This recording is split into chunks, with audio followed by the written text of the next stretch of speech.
Okay, we'll get started then with our February meeting for the Community Resources and Tourism Committee.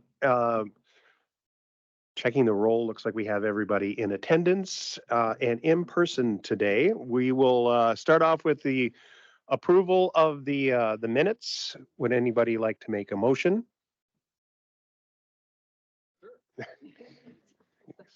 All right, we have a motion and a second. Any discussion about the minutes or corrections? Not all in favor, signify by saying aye, and that passes. Public comments. Are there any publics here besides the people who are regularly here? No, no submissions via email. Okay, then that's it for public comment. Move on to our extension report. I see that our area director, Kristen, is remote today. So take it away, Kristen. Oh, thank you. Thank you. Appreciate that. And sorry I couldn't be there in person. Seems that these night meetings, even though there's like a month, they always land on the same night. I don't, so it's hard. So thanks for allowing me to be remote. I just have a quick update on, we do have our community development position, as you know, is open. We've been working through that process.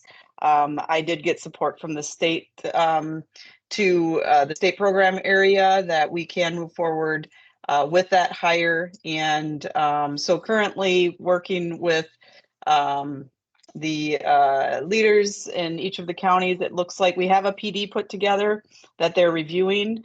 So it looks like landing on organizational development with a sub of local government. And then, of course, you do have access to the other areas, as Benoit, the Institute director, had indicated as well. So we're getting closer, I think, to a posting. I'm hoping to hear back from everyone to make sure that we're all on the same page. All three counties. Makes it a little bit more difficult, of course, when we have a shared position across the three counties. So I'm hoping to get that posted yet or submitted to our HR department yet this week. So we'll see how that goes. But that's where we are in that process, in that position. Other than that, I just, as I looked at the agenda, you have the HSHS topic on there as well. I just want to let you know that Extension is also working behind the scenes. When that happened, I did contact our local government institute program area, and they have been actively involved and engaged in the process. In fact, one of our local government extension specialists have been working in the law area with the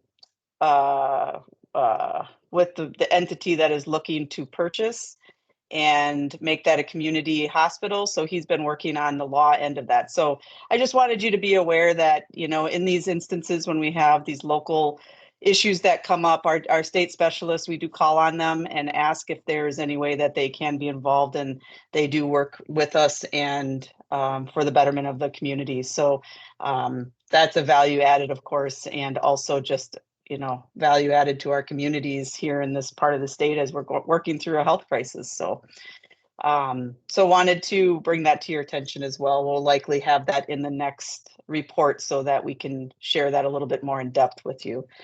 Other than that, I don't believe I have anything else to share unless there's any questions. Anybody have any questions for Kristen?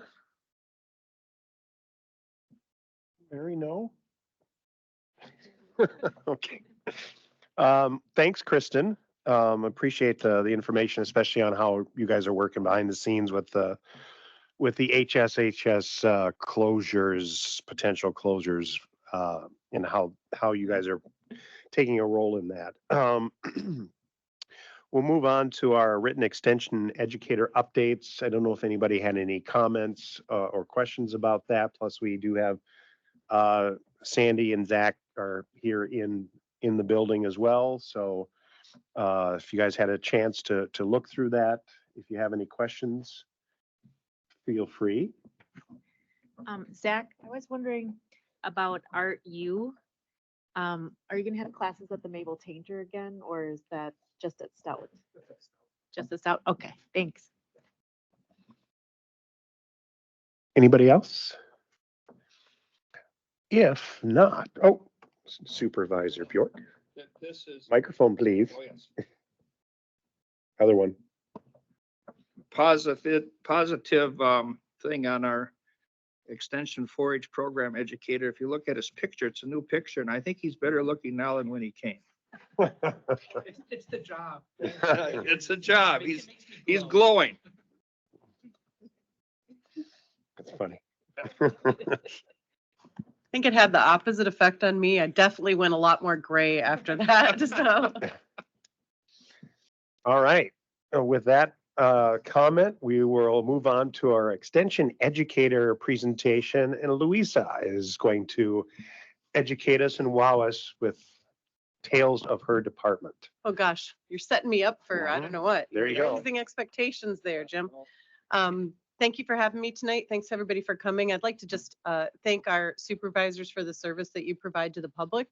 I know it is not an easy job and you have to study things at home and show up to a lot of meetings, but this is actually when people say they hate government and they hate politics, I like to remind them that this right here is where the rubber hits the road. And I don't hate politics or government. I really appreciate the work that I see happening all the time here in the building. And I'm glad for the small parts of it I get to be a part of. So I'm going to have you pull up the PowerPoint if you can find it. Okay. I sent it in an email to you today too. Oh, that's okay. I'll get started anyway. Actually, the first part I could probably do from rote in any case, and that is what is extension? And I know you guys all probably know that, but just very briefly, I want to remind people that it is our job in Extension Dunn County to bring the resources, the science, the information, the things that are going on all the time in our big university out here to our counties. And it is also our job as extension people to bring the concerns of our areas back to the university. And I think the sudden loss of whole hospital systems all at once is the kind of thing that is, as our area extension director Kristen said, that is a place where we can help and we can make connections. And this week I've spent a lot of time on the phone with people who are not my colleagues here in Dunn County, but are offering their support and resources and insight into some projects that I'm working on that I will get into as soon as we get going here. So that is the Wisconsin idea, basically, is for us to bring information and the research that goes on at Madison out to you, and to also bring situations back to Madison where things can be, we hope, worked on and studied. So my job is focused on the families in Dunn County and what we can do for them. And so I'm very receptive when I'm talking to parents to find out what are their big issues, what rises to the top. I'm also part of the steering committee for our community health needs assessment. So you guys are probably familiar with Health Done Right, and I serve on that steering committee. So we've got our survey out and almost completely done, and about we're into the like read for mistakes, and then it goes out to the design people, and that will come back to our community in an easy to read, we hope, easy to look at format. But some of the areas that my parents have talked about with great concern, not just parents, but people who live here, is the lack of housing and the serious lack of childcare that is available. We essentially, crisis is a term which gets overused to the point where we don't even hear it anymore. But imagine that you're spending 45 or 50% of your income on a place to rent, which was not easy to get.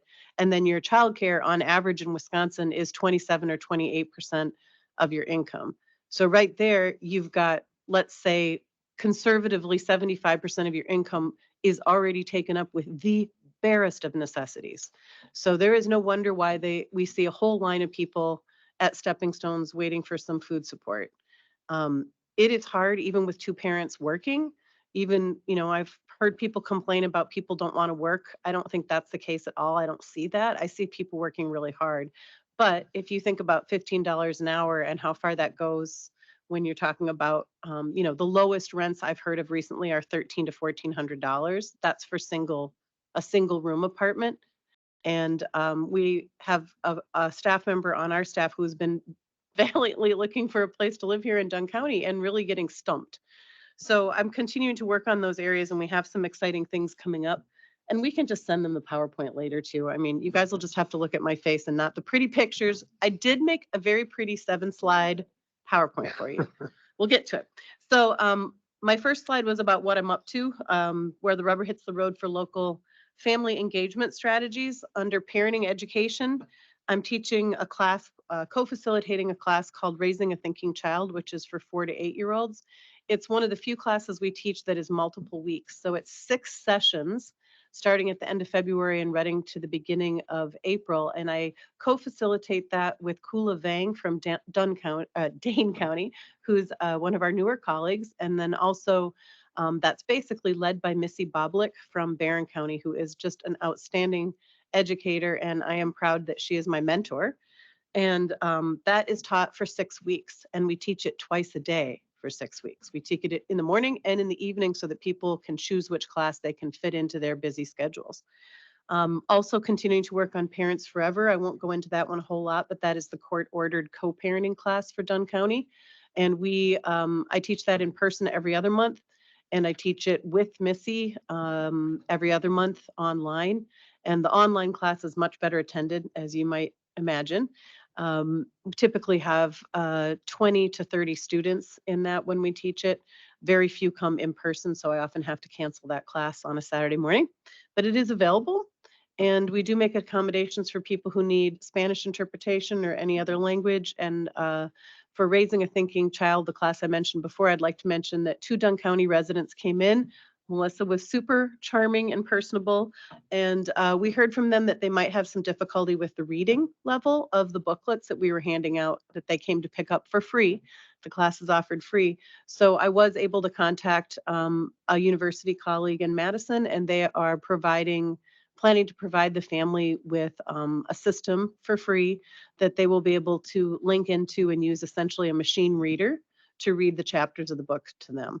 So I'm very proud of the fact that I have that university support so that we can lower those barriers for people in our county to access the education that they need.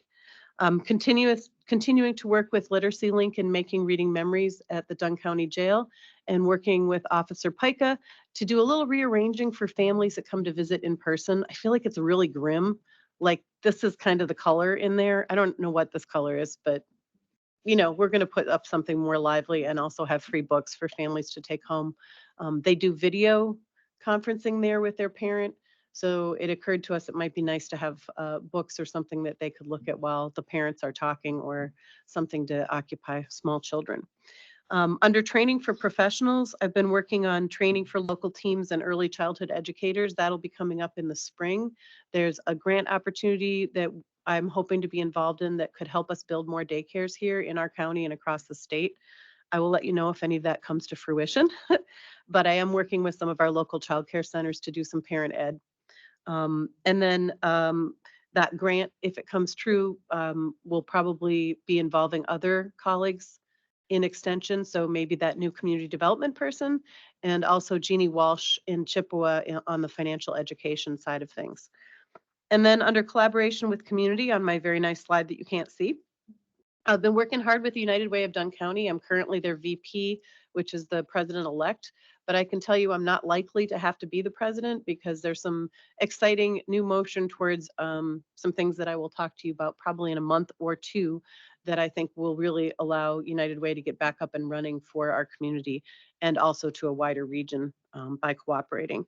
I'm part of the crisis stakeholders team. We meet regularly to talk about mental health issues and the crisis that we're experiencing with Prevea and HSHS folding in that area means that we have 0 beds for mental health.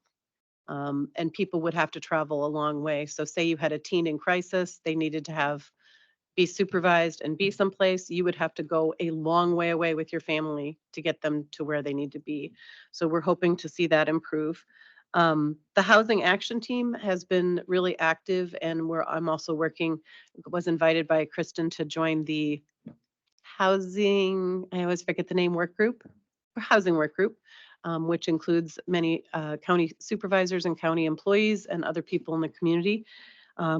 We just started doing some strategic planning, which I really enjoyed. So And then because of that, I also am working in a housing advocacy subgroup with Paula Winter, our human services director here.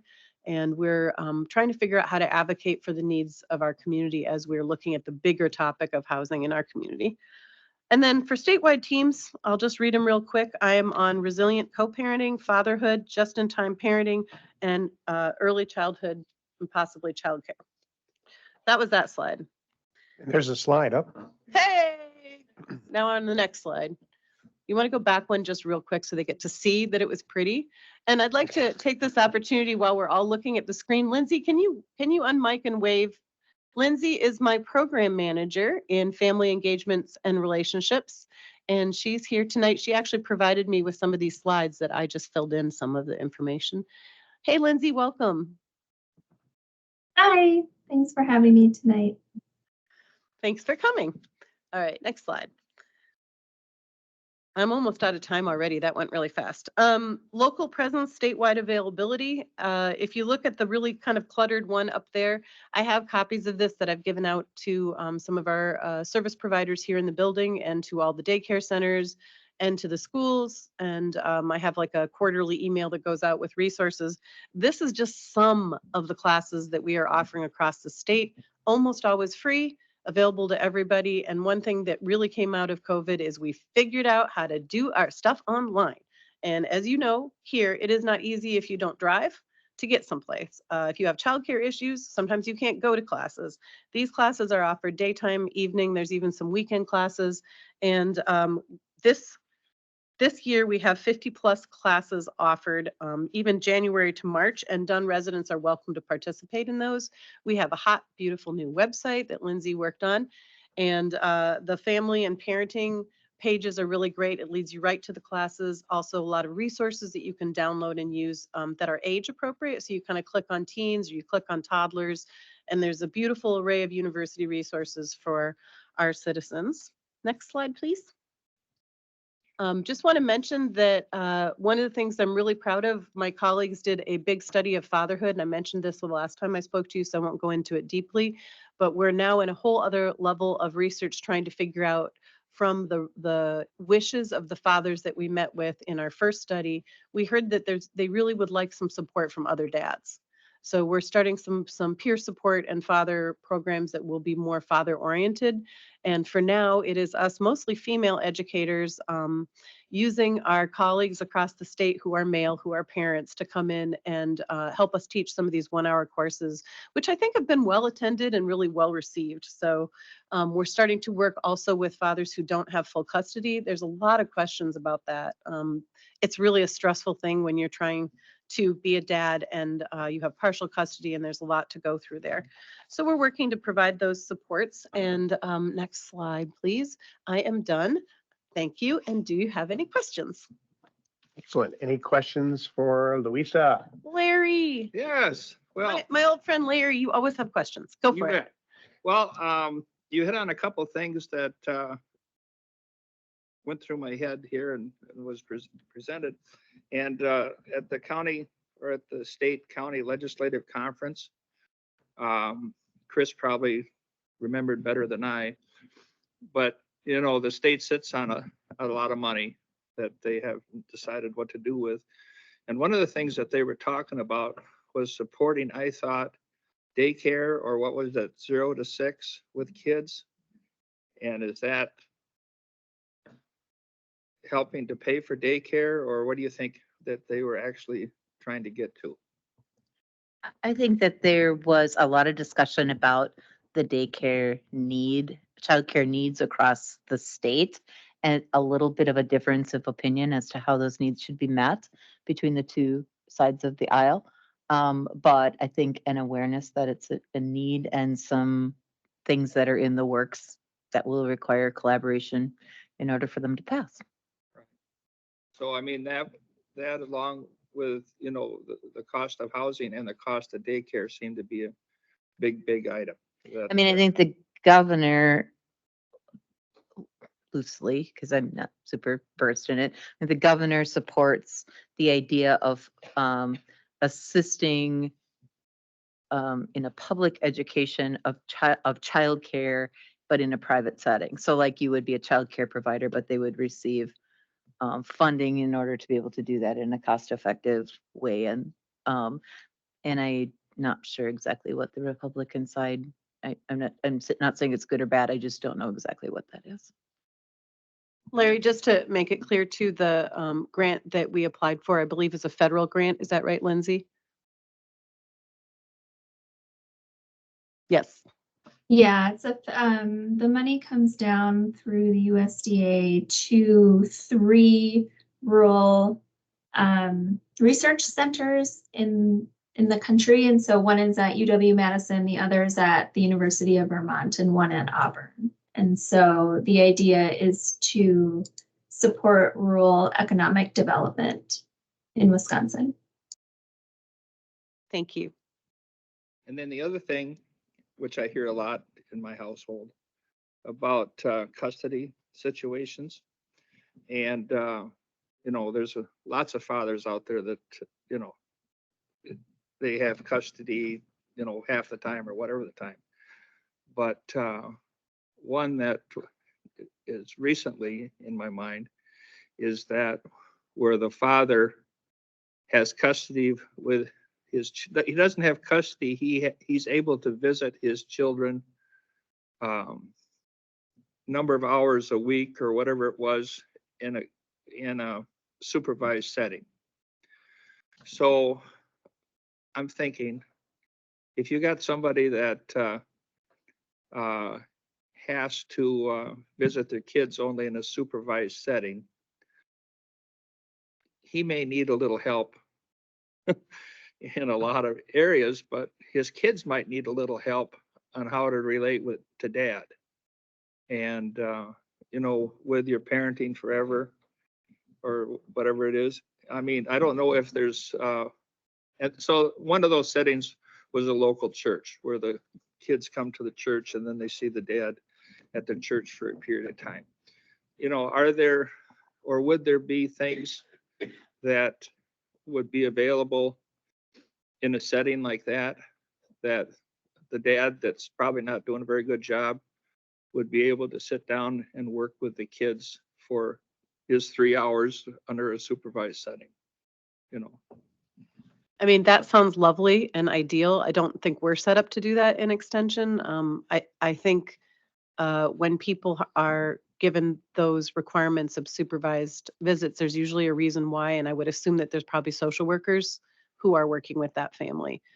That's a little beyond the call of an educator, Yeah. but we would certainly, that person was probably in a co-parenting class when they divorced, if they went through a formal divorce. It's quite possible that they didn't get divorced because they weren't married. So I'm not sure how our court does that in terms of requesting or requiring education. But all of these classes that we offer and all the resources are online. So part of my job is to let people know they exist. And I think that's classic problem with extension is we have the best resources out there. We really do. And I'm very proud of them. But it takes a lot of work, for instance, to get Just-in-Time Parenting, our awesome newsletter, which is, I think, a 15-state cooperative effort with extension friends across the nation. To get that into the Mayo, I have tried for 1.5 years. And now next week, I have a meeting with, I hope, the right people to get that back into the packets for maternity for new what do you call it? Neonatal, the new families as they have the babies get a packet of information, which will include a little flyer about our newsletter. And our Dunn County friends here in the health department are now including that flyer again in their packets. But it takes a lot of work to get the information to the right people who will then advise their clientele like, hey, these are cool resources. You can take advantage of them. But thanks for that. I'll keep that in mind. Well, okay, thank you. Anybody else have anything else for Louisa? If not, great report. Thank you. We're going to move on to agenda item 6A, economic development update. Do we have any economic development update? We do. Okay. We have an exciting one. Our partnership agreement with all of the partners, the city, the Dunn County Economic Development, the county, the Greater Menominee Development Corporation, and UW Stout Tech Park has been finalized. The last approval needed to happen at city council a little over a week ago, and that occurred. It also honestly was one of the it was really a highlight of my professional career over the last several years to attend that meeting and sit there with my colleagues who had worked hard on that project to make it kind of come to a reality, and to be able to, we all spoke in the public comment part, and it was just very, it was very meaningful. If it just was like, hey, this is how it's supposed to work when people come together and do stuff together and solve problems. So so it's now a memorandum of agreement. I don't know what the difference is between an MOU and an MOA, but it's an MOA. It's a academia thing. And that has been finalized. Everyone has signed, and we will go about beginning to recruit for the position. So there's a interview committee comprised of a number of people from the oversight group. Again, the county has, I will sit on the oversight group, the city administrator, and then the president of each of the Stout Tech Park, the GMDC and the DCEDC will all sit on that oversight committee. So I'm hoping to have someone placed by maybe in Aprilish. Be awesome. Yeah, That'd be a no. pretty accelerated timeline, but It yeah. is, yeah. So it's super exciting. Yeah. Where are they housed, Kristen? I They're heard gonna- that they're their gonna- stout is, They'll be at Stout. stout, okay. And then Stout will be able to provide the administrative support for them as well. Excellent. So it's super exciting. Mm-hmm. I still think the most exciting thing about it is the fact that really across the economic development world, most of the time economic development directors, especially county ones, spend most of their time fundraising to keep their position. And this is now accomplished. And so they can actually go out and do economic development, which will be very exciting. Yeah, very productive. Mhm. Super. Any comments, questions for Chris about that at all? If not, we'll just segue right into communications. So you might as well just leave your mic on. What's the communications team working on for this month? So, kind of, more of the same, just different topics. I know Doug is working on, I think it was going out. I don't know if it went out yet this afternoon. Doug did a press release for us. The neighbors, NDC are going to do open interview days here coming up next week, I believe.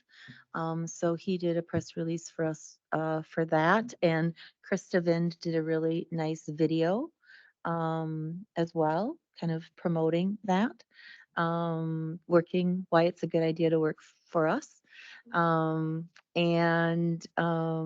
yeah, I mean, it's just as those things come up, he did a press release for us on the bike or hiking recreation trail that will be inputted in front of the building here and over to the judicial center and around the bend.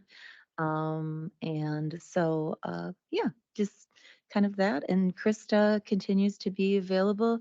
She's a great resource for, hey, can you put together this graphic, or can you put together, she did the invite for the legislators for the legislative exchange or legislative agenda presentation, just things like that, it's nice to have those resources at our fingertips.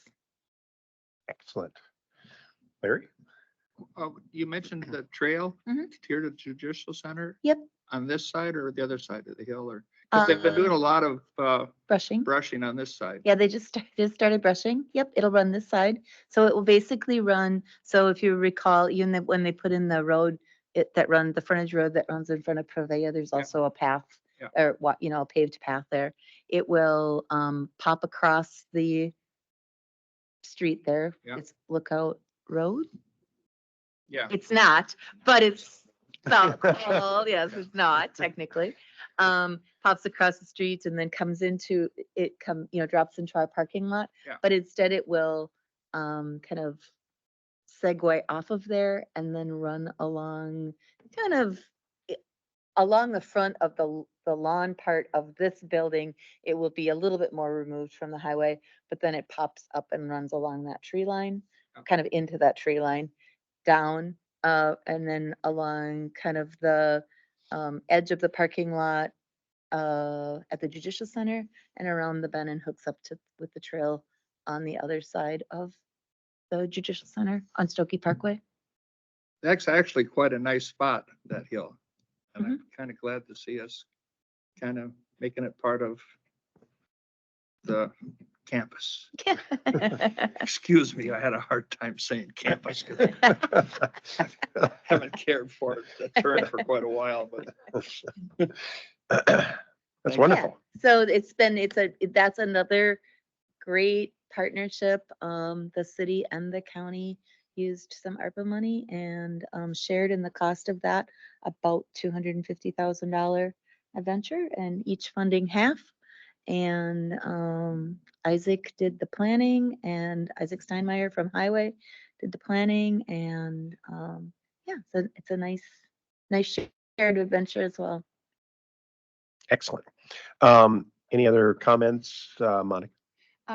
Okay, so thinking back to 2022, when we first started talking about this communications position and the rationale behind it, one of the concerns was misinformation related to the elections, right? And what the county does and the situation and all that stuff.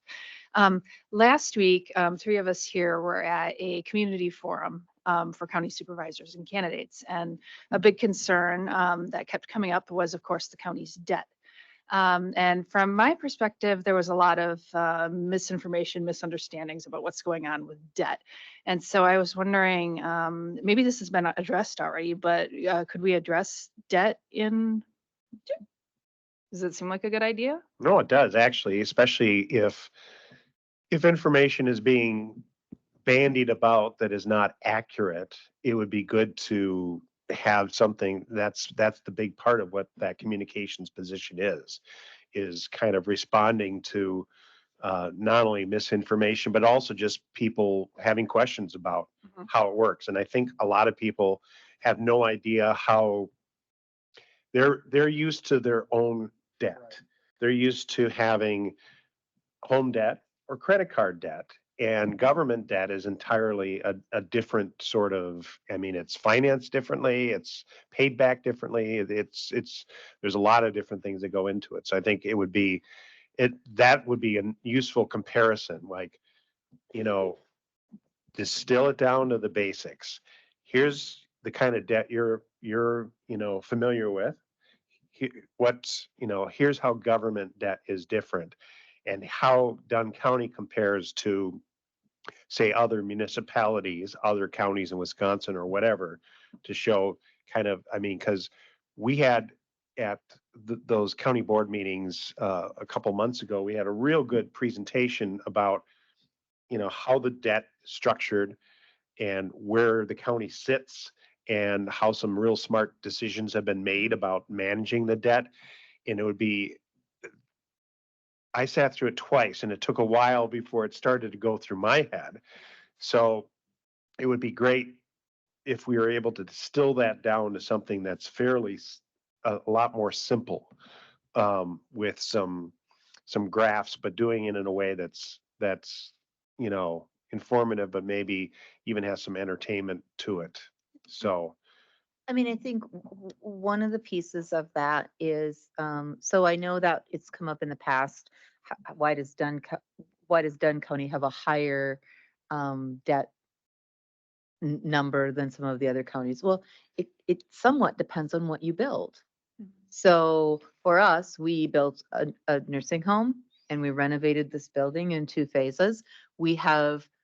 So if you look at our ongoing capital improvement plan, we don't have a ton of maintenance on buildings. We have some maintenance work that needs to happen at the Judicial Center related to chillers and whatever those things are, air exchangers or whatever they're called, those sorts of things. But as a general rule, this building and NDC, there's not a lot of maintenance to them because they're fairly newly redone.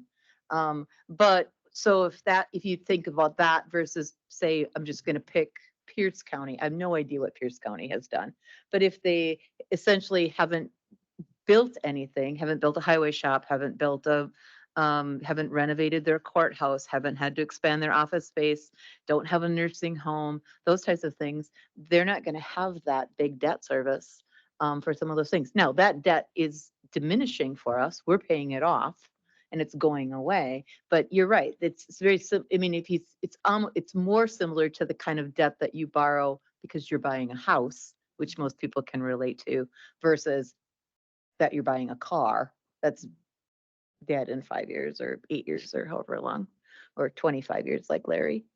Right. Getting on that truck out there, it's a 91.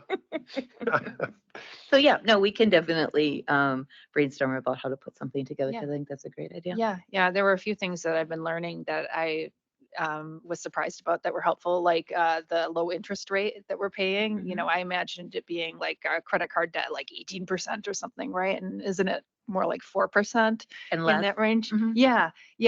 And then I was also surprised to learn that we're paying off debt faster than we're accruing it, right? And also this idea that we're spending it on capital improvements and not operating expenses. I feel like those are all points of that are often misunderstood that are important to get out there. So yeah. No, it's a good topic. Yeah. That was original drive for creating that position. So, anything else on communications from anybody? If not, we're going to move on to a broadband discussion. The broadband task force actually has a meeting coming up on Thursday at 1:00. You're all welcome to attend. There'll be, most people will probably be remote. I think I'll be in the room for that one. So, so what are we gonna be talking about, Dan? We're going to be doing a little education Mhm. on what is broadband.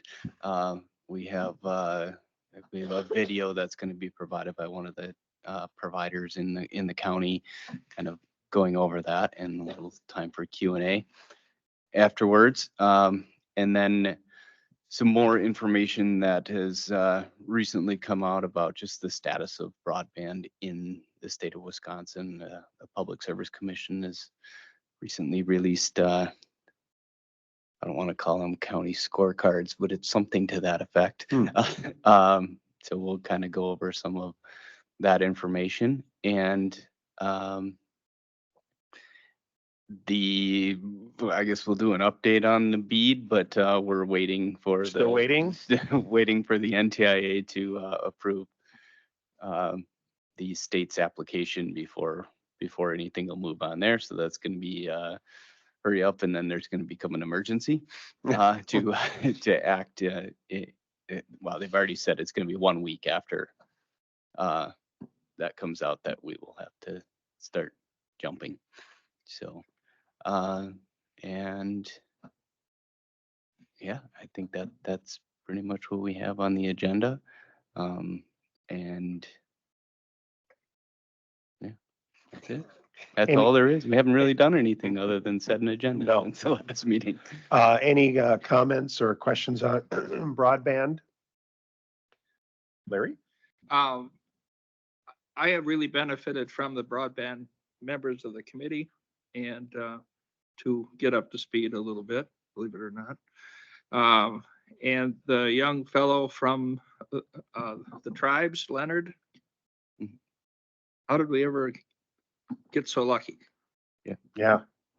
And I happened to run in at the legislative conference. A young lady came up and spoke to me, and I asked her where she, or what county or wherever she is, and she says that she was there representing the tribes. And I was telling her about Leonard, and I couldn't think of his last name, and she says the tribes face, the same needing of broadband services in their areas as do the sparsely populated counties. So however you did it, Dan, you really scored a big hit in having somebody so knowledgeable and working with the tribes. Now to have him on our committee, I thought was just really outstanding. So he's not on the committee. He is an employee of the Public Service Commission in the Wisconsin Broadband Office. Okay. That when he found out about our meeting, asked if he could attend. Oh, excellent. that's Well, okay. All there- on him. So, But that's even more impressive though, too, is that he wanted to attend. And I think he was talking about being at our next one too, so. should probably let him know. It's a hard question. I'm going with Leonard. Yeah. But, so- Yeah, but he was with the Ho Chunk Nation, I believe, and headed up their broadband, I think, and had some IT background and was kind of instrumental in getting broadband access throughout much of the Ho Chunk area. That I think that was impressive to the public service folks, that they said, "Hey, come aboard," and made him a part. He had some great points at our last meeting. So For the record, it's Mark Leonard. So first Mark name Leonard. Mark, last name Leonard. I So, so you got most of it though. Yeah. Thank you, Dan. So again, that meeting is this Thursday at 1 p.m. Anything else on broadband from anybody? it's not on your agenda because it's something that falls into the weird world, but there is a carry forward request for the grant that the bead planning grant that the county had applied for. And so it's officially going to the Committee on Admin, but it is something that I've shared with this committee. And so that's just, it was like $15,000 that was provided for bead planning. We spent some of that. The remaining money is being carried forward. And can't remember how much it is. Okay. So that's not on our committee agenda. It though. is not an action item for Yet. your committee because it falls in a cost center under IT. So it Okay. has to go to admin, but Oh, so that means I'll be talking about it later this month. yes. Okay. All right. From there, we're going to move on to Dunn County Tourism. I know the website is getting more submissions about events. I won't name her, but someone is a prolific promoter of various events at at a retail business in downtown Menominee. So that's always good. And so site continues to build up traffic, which is what we want to see. Are they gonna bill us? They did. Mhm. And yes, they are again. And there's a carry forward request on So the agenda for Oh, for here. Oh, Yes. for today. never mind. Yeah. But does anyone have any comments, questions about tourism even just in general in the county? Larry? Mr. Lake Tainer, how was the ice fishing contest? From what I understand, it was pretty well attended, though they couldn't put any vehicles or anything out on the ice except for some people. Yeah. Because they were too afraid of, I think the thickness of the ice was 13 inches, which is like the minimum to support a vehicle. And to put multiple vehicles out there would not be wise. Yeah. It hasn't stopped some other knuckleheads from being out there just today with their ATVs. And I'm looking at the open water where Red Cedar is coming in, and it's getting bigger every day, and they're out there. So I'm not pulling them out. I'm on a 50-foot bluff. There's no way I'm going to be able to pull them out. So, but from my understanding, I guess the fishing contest went pretty well. So even though they had to have everything up on the shore. Okay. Move on to the next item on the agenda, which was something that Monica had requested because it does kind of relate to economic development, which is the closing that HSHS announced with Sacred Heart, St. Joe's, and all the Prevail locations, including the one literally you can see it from your window, unlike Russia.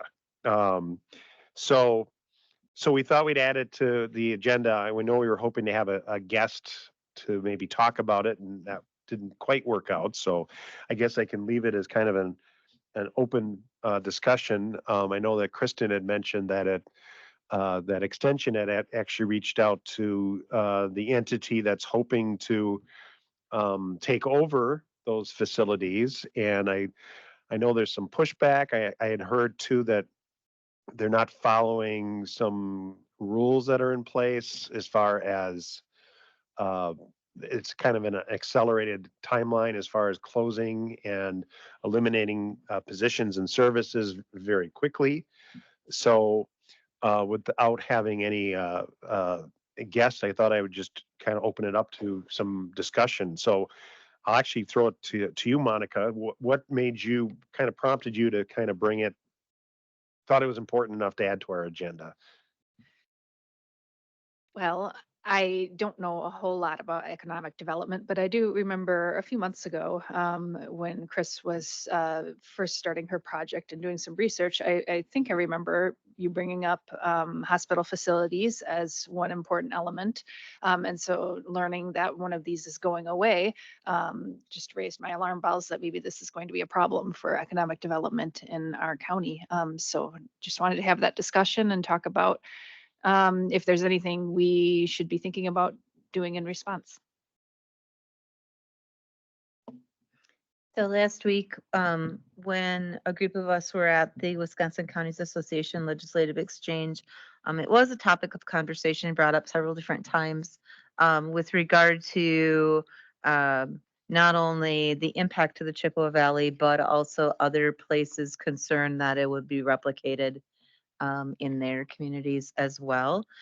You're right, Monica. It's the sign of a vibrant or a declining community based on sort of healthcare. So I think it probably came up when our birthing center closed. It's very difficult to attract, young families to your community when they don't know if they will have availability of a place to ready-made place to birth their child, which was one of the significant impacts in the closure of HSHS.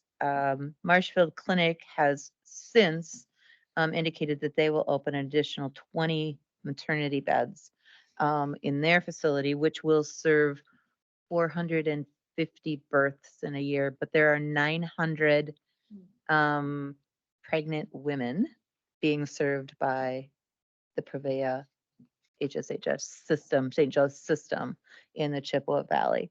So there's still a gap in terms of meeting that need. So that was a topic of conversation last week. I was also invited to participate during COVID.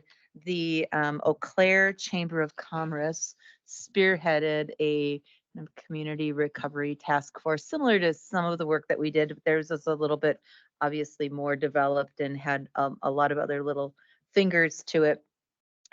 They have reconstructed that group again. So it's headed by the chamber, but there is a government affairs group.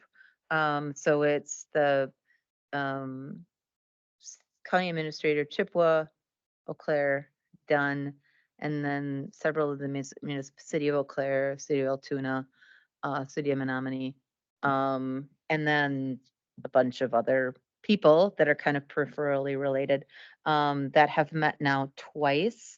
There is a resolution coming to the legislative committee and then exec tomorrow.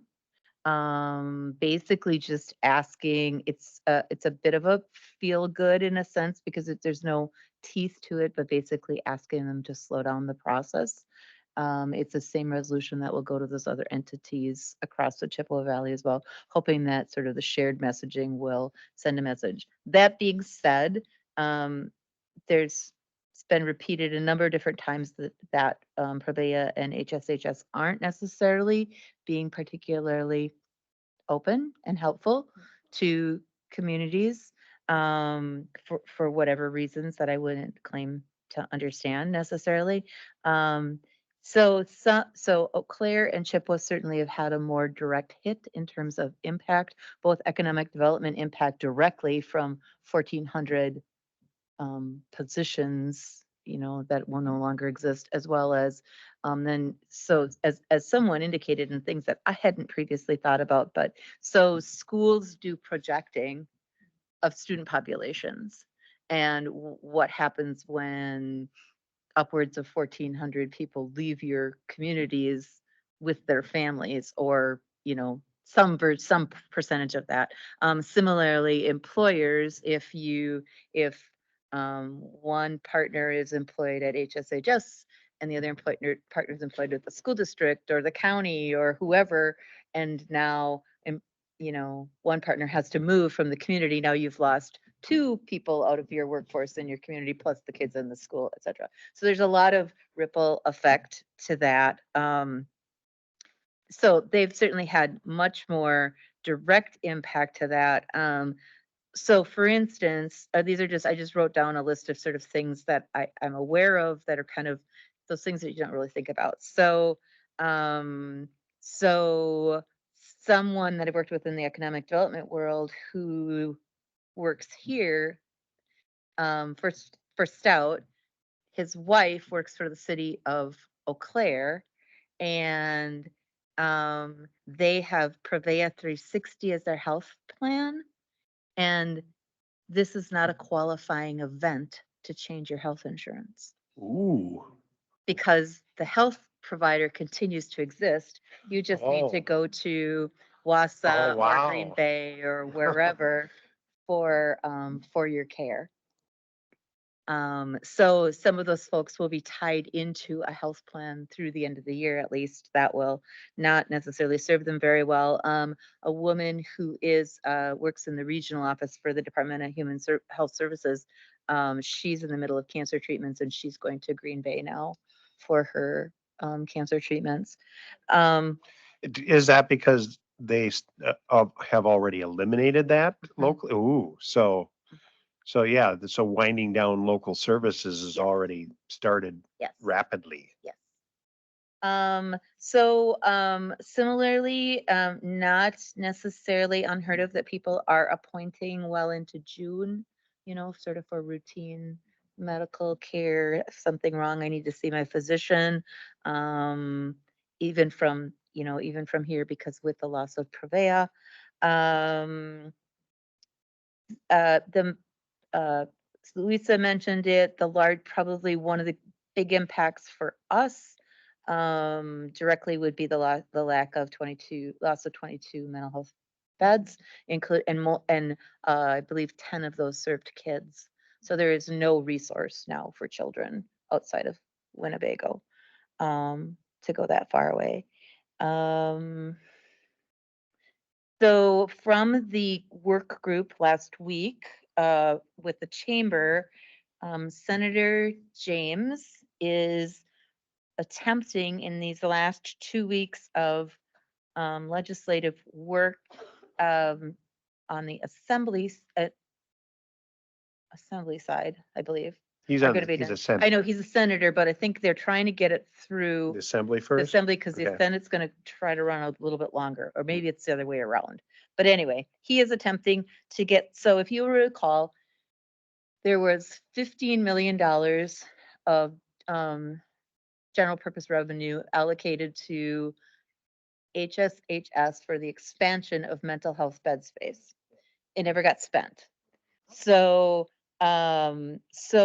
the Senator James has sponsored legislation to move that, and I don't have my notes here, so I don't fully, I won't speak to it well, but basically to move it from in the building fund to something else, some other spot where it can live, to be repurposed, that allows, where it is right now, requires full legislative approval to move it. If they move it before the end of the legislative session, then joint finance can approve its distribution. So they're trying to just get this money moved. It's not a perfect solution, but get the money moved into a spot where it can be used for capital, like, whatever, capital needs.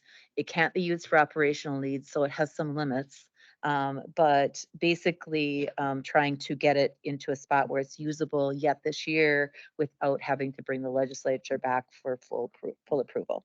So there were a flood of emails in the last couple days that I've received around, rallying with your legislators to get them to approve that. A couple of other things that sort of have impact, depending, fitness for duty determinations. So when someone's like injured or not well or whatever, we've relied on Prevea for those. Blood testing, like OWIs and those things would often go to HSHS. That won't be available. This is the only rumory thing that I'll tell you, but I understand that the only morgue is at HSHS. So, If I recall from being on the Judiciary and Law Committee, that a certain number of, I think, autopsies were done at Sacred Heart. mhm, Otherwise, they'd have to be done in the cities mhm. at considerably more expense. And I think I think if I understand it correctly, oftentimes when someone is deceased, they go directly to a nursing home. But when they're awaiting an autopsy or whatever, and they need to be in a morgue, that's Mhm. where our facility is. Yep. So anyway, so that's a need. And then the other one, which don't we don't necessarily directly pay for a whole lot anymore as a county, but it's definitely a regional need, is medically assisted detox. So if someone is very, very intoxicated and it's not safe for them to come off of their intoxication without medical supports, that happened at Ellie Phillips in Chippewa Falls. And that won't be a resource that's available anymore. Lake Phillips is affected by that also. They'll Yeah. close. It's already closed. Yeah. So then if you think about substance use treatment, then you have Arbor Place. Essentially, Arbor Place already is the only place from here to the Minnesota border, in Pepin, Buffalo, Pierce counties, and inpatient, I believe, even in St. Croix County. And then, so there's still Farm Center in Eau Claire, which I believe is 45 beds. But LA Phillips was the other large provider, and now that will not be a resource anymore. So again, if you're thinking about like entering into substance use treatment, it might be difficult to get into a facility in a timely manner. So tons of ripple effects, and even some that I didn't even think about.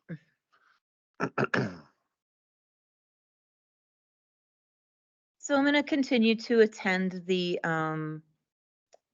so many moving pieces and they're moving so quickly. So literally, while we were in the meeting on Friday was when Marshfield Clinic announced that they would expand their maternity ward, if they even call that anymore, unit. So like it's moving so quickly and there are so many people in so many pieces of information that, I'm not really sure that there's a role necessarily for us to directly play, but I think it's a good thing to just continue to be aware of the impact on a regional level because it is significant. You almost wonder if Mayo might reconsider its birth because people could come from Eau Claire back to Menominee. I had that thought. Several people said, maybe we'll get our birthing center back. And my doctor told me the reason I'm scheduling 6 months out is we've been trying to hire somebody for over a year in the basic family practice. They're so short at Mayo for staff in Menominee that I couldn't schedule just a regular appointment, like you were saying. So maybe on the positive note, we could get some doctors who are like, I don't want to work in Menominee. I would rather be in Eau Claire, who are Will come. maybe would consider jumping over to the Mayo system, but who knows? I mean, and the thing is, they're going to be facing all the same things I mentioned. Hard to find childcare and hard to find a house. So if we want to attract doctors and nurses and other staff to our hospital here where they're short on all those things, or to the neighbors, because I know they're trying to hire, we have to provide something to attract people. And we have so many wonderful things to attract people, but Maslow's hierarchy of needs, you gotta have a place to live, right? It's great that we have trails. It's great that we have tourism opportunities and there's so many fun things to do. But if you literally have no place to lay your head at the end of the day, then you might visit Dunn County and leave again. And I think that's the community development issue for our generation and the next to probably work on. We've made decisions as a society that we are, chickens are come home to roost. And we got to figure out, do we have the gumption to solve some of these problems? And I think the HSH closure, that is one that it's hitting people in a lot of places. And as you say, you don't even realize it until somebody says, well, what about the schools? So yeah, it's complicated. Thank you for working on it, by the way. You'd hope that, I mean, because there must be physicians at the clinic here at Prevea, so hopefully maybe they could, transfer it. Well, Mayo's in the process of converting that maternity space to, I think it was long-term nursing or something, that's well underway already. So I don't know what they did with all the equipment and that, but I know that was I think they saw that as a more of a profit center than the maternity was or something. So If you think about it on a practical level, and I won't name her, but a certain member of our staff happens to be with child, pregnant, and she was talking about how living here in Menominee, were she able to give birth here in Menominee, was one issue. She said, I've sort of been timing all of this out. She goes, okay, it's like 40 minutes to Luther, like, okay, or you can figure that out. But her husband works on the road. And so she in the region. So she said, now we have to factor in the fact that he doesn't have to just get back to Menominee. He's got to come from where he is to Menominee. And then we have to add another 40 minutes onto that in order. Now, as a brand new mom, or a first pregnancy and whatever, it's a whole lot of extra stress. And that's, assuming that there's enough resources. I mean, I'm assuming they'll help you birth your child if you show up, but nonetheless, it's, it from an economic development standpoint, again, how do you say young family, come live in our community and we might have a spot for you to have a baby or see a doctor or whatever. Question for Chris or whoever can answer. I take my grandson to middle school here every morning, and this huge development of residential across the street.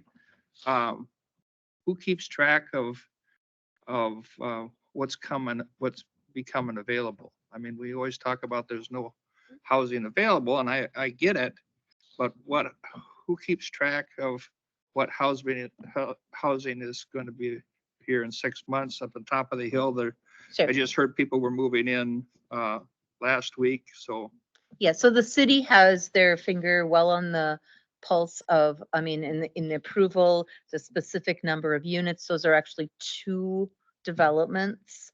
One of them more heavily combination of everything from single family to multifamily, and then one of them a little bit more twin homes and multifamily. So I don't want to totally misspeak, but one of them is about 50 units and the other is about 150 units, I believe. But anyway, so it's a significant number of units that are coming in terms of everything from 1-bedroom apartments to single family homes to twin homes to multi-family units. And likewise, halfway to Eau Claire is Elk Mound. Mhm. And they're just they're just finishing phase 1 of a development. And somebody told me the number of single families, multifamily, and that's phase 1 that's being completed, with phase 2 and phase 3 already set to go. But my understanding is Elk Mound's running into problems with their infrastructure as far as sewer and water hasn't been able to keep up or have the dollars made available to handle all the people that would be in phase 1, phase 2, and phase 3. Yeah, it's complicated. I mean, that would be part of that committee's look at, as far as, development that is all set, ready to go, but we can't have it all set, ready to go until people can flush their toilets, So, so those two projects that the city's involved in, those I think will take a nice chunk out of some need, but they definitely are, while there is, one of the projects has some affordable options. I mean, as a general rule, as we talked about this morning in the housing work group, rents are running about, $1,300 to $1,800 a month in, much of the Chippewa Valley. This morning, I just happened to look before the housing meeting. I looked, there were 9 homes for sale in Menominee under $400,000. Wow. So now there were more over that amount, but there were 9 homes. I counted them because I'm like, really? I was like scrolling. I'm like, am I done? I was like, yep. Then I looked back and looked, and there were 9. If I may. Hmm. So I have obviously been watching the housing market very, very closely in this area. I have been trying since I got this job to purchase a home over here. And so anytime anything $200,000 or less comes on the market, I am on it. Everything sells within about 7 hours. Wow. 7 hours. It is horrifying. Yep, it's all interconnected. Maybe I should give up cows. That's right. You can turn Building the houses, man. turn the barn into a multi-family dwelling. Keep the cows. It could free milk for. I can tell you a cow story. Want to hear a cow story? Let's hear it. Turn the mic on though, so we can all hear. Well, I can tell you a cow story. Sure. Biggest thing with beef cow guys is that if you're going to be a mama cow at the farm, you really need to produce a calf. So every year when farmers bring those cows in, and the veterinarian checks them all over to see, we give them the vaccines, and you check them all over to see who is pregnant and who's not pregnant. Usually those that are not pregnant get a ride to town. Well, being not a smart manager, I had a beautiful young cow, red cow, that lost a calf a year ago. And the breeding time for these calves usually starts in July, or these cows starts in July. We put the bulls out so that they bring me April calves. Well, this cow was so pretty, and I am so non-economically driven at all times that it says, why don't you just stick around for another year and we'll give you another chance. Well, she dropped me a beautiful little heifer calf 2 days ago. So it was a terrible economic decision, but a wonderful calf output. Okay, so that doesn't go with anything on the agenda, No, Mr. Chairman. I think it ties into economic development in a sort of a way. So, and extension too. So, yes. If we all go Yes. visit, is it rural tourism? Yes, you come on out and I'll lead you out to the cow that's wearing the ear tag that says you're going to town, and I'll show you her and her new little baby heifer. Larry did not do the economic correct thing. He kept her. There you go. All right. Well, I think that's a good point to move on. Because we're not going to be able to solve anything on it, but we at least had our discussion about, and actually all of us, I think, learned something. So we'll move on. We have a couple of action items. They are carry forward requests. The first one I don't know too much about, which is an extension carry forward request. And it's something that was allocated as part of, it sounds like a small balance that needs to be carried forward. I guess, Melissa, do you want to speak to it at all? I'm Sure. not even sure what it is. So we are granted $1,957 every year through the Smith Lever Fund through the University of Wisconsin, Madison, for our postage. So that's for us shipping stuff out, sending out our mailings of all of our publications, things like that. And we didn't use quite all of it this last year. So we need that carried forward, and then I subtract that from what we get in the grant this year. Okay. Excellent. Any questions about it at all? Pretty standard thing, so. Do we have to vote on this on the committee? Yeah, okay.